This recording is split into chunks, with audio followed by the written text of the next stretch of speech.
Bonjour à tous, heureux de vous retrouver sur le plateau de Paris Turf TV pour votre quotidienne reçue 5 sur 5, l'émission du Quintet Plus et du Top 5. Pour m'accompagner aujourd'hui, j'ai le plaisir de recevoir Johan Gérard. Bonjour Johan, on va y arriver. Bonjour Philippe, salut à tous. Alors Johan, direction Auteuil, on a eu une superbe réunion ce week-end, encore une belle réunion, un beau quintet avec des chevaux qu'on connaît bien et des chevaux qui peuvent se révéler encore. Oui, on peut juste déplorer le faible nombre de partants dans cette réunion, mais on est en fin de saison du premier semestre, donc voilà, ceci explique peut-être cela, mais une épreuve tout de même intéressante à déchiffrer. Bon, je pense qu'il va je vous l'annonce, il va vous le donner en 5, donc écoutez bien ces 5 premiers, et avec peut-être une petite surprise. On écoute sa sélection. J'ai sans surprise placé Jeannot de Nonan, le numéro 1 en tête de ma sélection, devant le 11 Saint-Dromos, le 4 Capivari, puis le 7 Dotoré, le 2 Abraxas. Ensuite, on va spéculer peut-être un petit peu avec Cariatide, le 3 associé à David Cotin, le 5 Claude Duchenet, et enfin le 12 Coup de Foudre. Attention, il y a de gros bruits favorables qui circulent sur ce numéro 12 Coup de Foudre. Voilà, je vous avais dit qu'on aurait de l'info par rapport à son choix de sélection. Allez, on commence avec l'As Jeannot de Nonan. Dominique Bressou l'a toujours estimé, avançant qu'il allait remporter son quintet. C'est chose faite le 30 avril dernier dans le prix Gaston Branner, on va le voir. Il y avait lui, pas lui et les autres, mais enfin il a bien gagné quand même. Hein. Ouais, c'est vrai, ce jour-là il n'avait qu'une seule course dans les jambes, sa rentrée avait été discrète et il a bien progressé ensuite pour s'imposer ce jour-là. Il était pénalisé de 4 kilos. Alors c'est vrai qu'il porte 70 kg cette fois avec une valeur revue à la hausse, mais je le crois capable de doubler la mise. En tout cas, voilà, un cheval qui est sur la montante, en plein progrès. Le lot n'a rien d'extraordinaire a priori, hein, ça m'a l'air d'être un lot à sa portée, donc j'en ai fait mon favori. Ouais, c'est assez logique, en plus tous les élèves de Dominique Bressou en plus Sécurité est en forme, ouais. Hein, ils volent actuellement. On lui oppose le 11 Saint-Dromos, je vais y arriver aujourd'hui. Ses deux dernières sorties sont encourageantes, son mentor le dit proche de sa course, on va pas le sous-estimer. Non, je pensais qu'on allait écouter Jean-Bertrand de Ballandin. On l'écoutera après, je préfère vous écouter d'abord, la primeur à vous, c'est normal. Là encore, c'est un cheval qui est en plein progrès, Saint-Dromos, c'est un cheval qui a une bonne pointe de vitesse. Je le trouve bien placé au poids et je ne serais pas étonné de le voir remporter un gros handicap de ce genre, pourquoi pas celui-ci.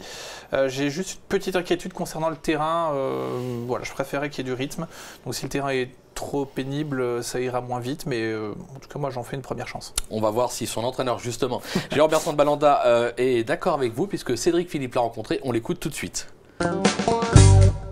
C'est un cheval qui a mis du temps.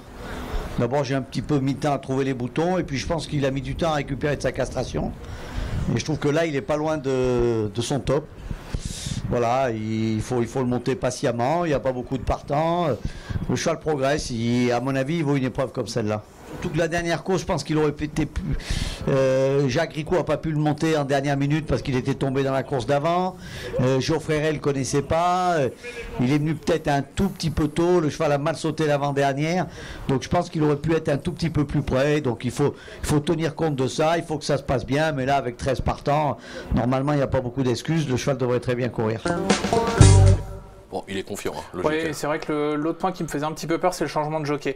Maintenant, je crois que, si je dis pas de bêtises, Jean-Christopher Gagnon travaille chez Jean-Bertrand de Ballandin, donc il a peut-être eu l'occasion de le monter le matin. Voilà, c'est vraiment pour tempérer un petit peu. Allez, on va le suivre en confiance. Le numéro 4, Capivari. Ce n'est autre que le dauphin de Jeannot de Nonan dans le Gaston Branner. Il vient d'enregistrer une nouvelle deuxième place sur le parcours du jour.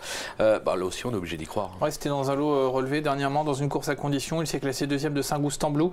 Il court rapproché. Capivari, c'est le point négatif. Il va courir à 9 jours, je crois. Maintenant, le point positif, c'est qu'il est en pleine forme. Voilà.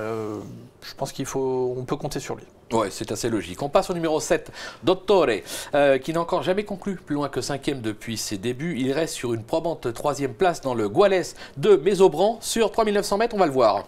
Ouais, c'est vrai, et ce jour-là, il était monté un peu plus offensivement que lors de ses dernières sorties. Un cheval qui est peut-être pas encore assez endurci, qui a pas énormément d'expérience, mais qui a de la qualité, ça c'est sûr. Donc voilà, s'il répète cette valeur, il sera dans les 5. Ouais, c'est assez logique, on va le retenir en confiance. Lui aussi, on passe au numéro 2, Abraxas, qui n'a pas été ridicule lors de ses débuts sur l'hippodrome d'Auteuil, 6e du justement Gouales de Mésobran. Des progrès sont attendus, c'est logique, on va pas le sous-estimer. Non, maintenant je trouve que le handicapeur lui fait pas trop de cadeaux en le prenant à cette valeur 61.